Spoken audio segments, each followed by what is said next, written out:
예, 곽규택입니다. 그 슬라이드 한번 좀 띄워봐 주시죠.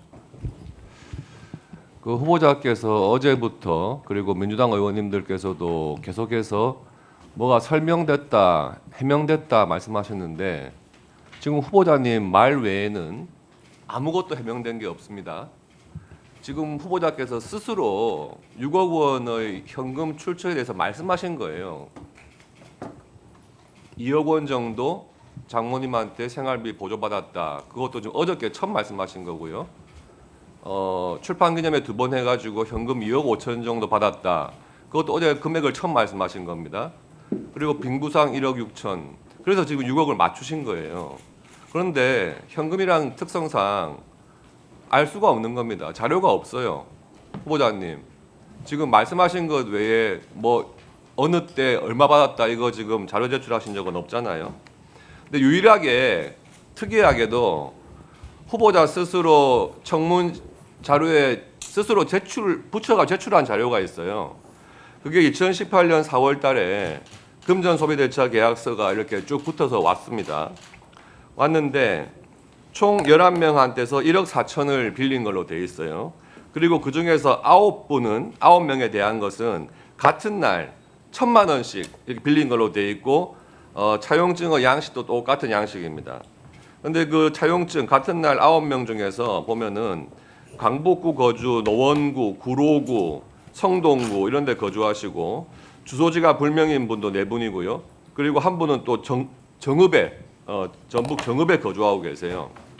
후보자께서 이에 대해서 뭐라 했냐면 치솟는 세금 문제를 해결하기 위해서 같은 날 같은 조건으로 동시에 1,000만 원씩 일시에 빌리기로 결심했고 최근에야 은행 대출을 일으켜서 사적 채무를 청산했다 이렇게 말씀하셨습니다. 맞죠?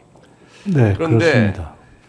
원래 채무 관계라고 하는 게 빌릴 사람이 결심한다고 해가지고 탁 빌릴 수 있는 게 아니잖아요. 이거는 같은 날 빌려줄 사람들이 빌려주기로 결심을 한 거예요. 이날 같이 모여서 차용증 받고 1,000만 원씩 주자 이렇게 결심을 한 겁니다. 이 9명의 같은 날 1,000만 원씩 빌려줬다고 한 9명에 대해서 후보자께서 개인적으로 다 친분이 있으신 분인가요? 대부분 친분이 있습니다. 대부분. 그러면 모르시는 분도 있나요? 이날 처음 차용증 받으신 분도 있습니까? 그 중에 한 분이 아마 그 중에 한 분의 부인으로 되어 있는 것으로 제가 알고 있습니다. 예.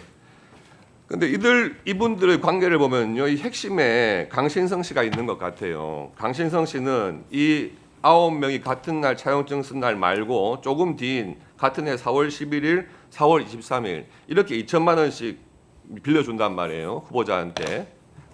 그렇게 해가지고 관계를 보니까 강신성 씨 회사에서 감사로 근무한 분이 계시고 전북 정읍입니다.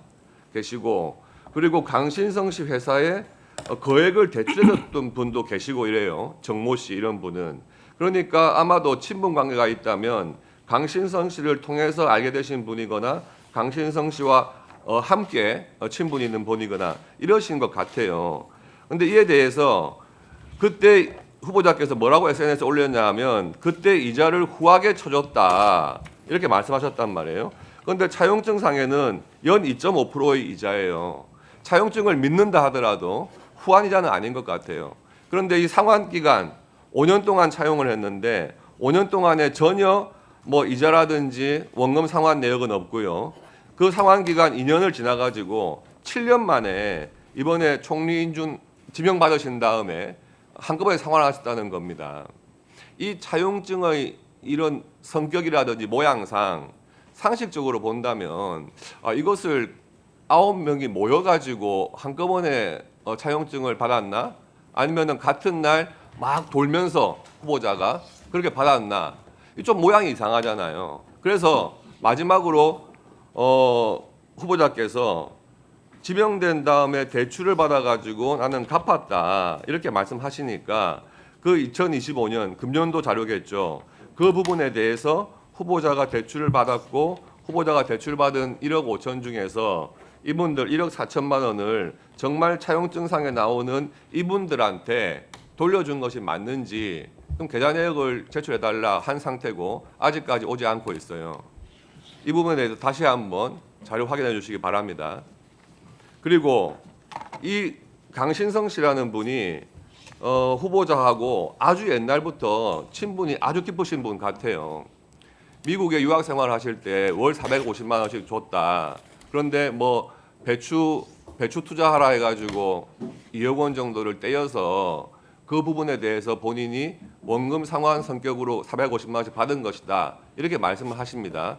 아마 옛날 검찰 수사 과정에서도 똑같이 말씀하셨을 거예요. 그런데 이 강신성 씨가 그 이후에도 사업을 잘 하신 분이에요. 그래서 그렇게 배추농사 잘못 지어가지고 돈 떼일 분이 아니란 말이에요. 이분이 2011년도에 전북 정읍에 폐기물 처리 업체 부지를 샀다는 겁니다. 확장을 했다는 거예요. 그런데 사자마자 전북 정읍 시장인 김모 시장께서 그 시행사로 지정을 해줘요. 도시계획시설 시행사로 지정을 하면서 그 땅값이 엄청 올랐다는 겁니다. 예. 그러니까 지금 후보자가 배추 농사 투자했다가 못 받은 돈 2억 원 충분히 받을 수 있는 분 같아요. 그리고 2011년 그 무렵에 후보자께서 최고위원이셨어요. 그래서 이 전북 정읍시장 김모 씨의 유세 지원도 한번 갔습니다. 예, 그렇게 보도가 돼 있어요. 그러니까 뭐 이렇게 관계가 단절되거나 무관한 분이 아니란 말씀입니다. 이런 분을 증인으로 불러야 한다, 우리는. 그래서 그 핵심적인 증인에 대해서 분명히 오늘 불러가지고 확인을 해봤어야 되는데 그에 대해서 안타깝게도 증인 채택이 안 된 상황인 겁니다. 그러니까 지금 후보자의 말씀으로 하시는 증언 외에는 우리가 어떤 확인도 할 수가 없는 상황입니다. 신속하게 이 대출 정리하신 부분에 대해서 금융 자료, 본인 명의예요. 본인 명의니까 꼭 제출해 주시기 바랍니다. 이상입니다.